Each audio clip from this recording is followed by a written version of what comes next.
Hai, ohayo, konnichiwa. Amboi, Jepun sangat guys. Okay guys, apa yang saya nak cerita dengan korang? Kan, saya kan check in dekat Cho Crown Hotel ni. Dengan harga tak sampai RM200, saya punya tidur malam tadi sangat best. Kau tengok, siap dapat benda ni. Apa panggil? Panjamas ke apa benda ni? Selesa tidur. Okay, ada aircon lagi. Walaupun sekarang musim sejuk, aircon ada. Dia punya sejuk tu biasalah. Saya kan berdah panas. Okey. Apa yang saya nak kongsikan, hotel ni memang berbaloi lah dengan harga bawah RM200. Korang dapat apa?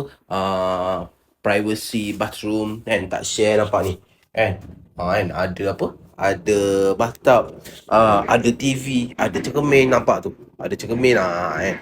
Okey, dan yang paling best dapat tingkap. Korang tak akan rasa terkurung, nampak? Korang boleh mengendap, membawang. Lepas tu korang tengok dekat dengan landasan kereta api. Tak.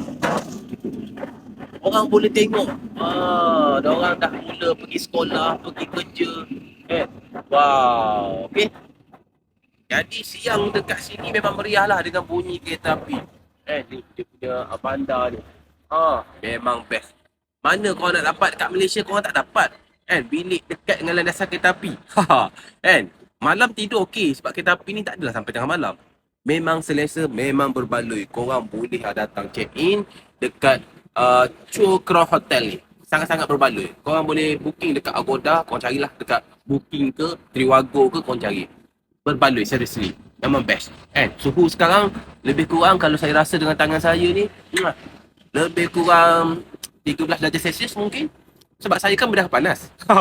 Saya setakat belas-belas darjah Celsius ni biasa. Kalau bawah 10 tu, mungkin saya menggagau jugalah mencari baju ni. Tak. Saya pakai baju biar tak pakai baju. Berapa panas. Okay. Satu lagi, jangan lupa follow saya untuk video travel yang seterusnya guys. Support saya. Korang support nanti lagi padulah saya. Bye.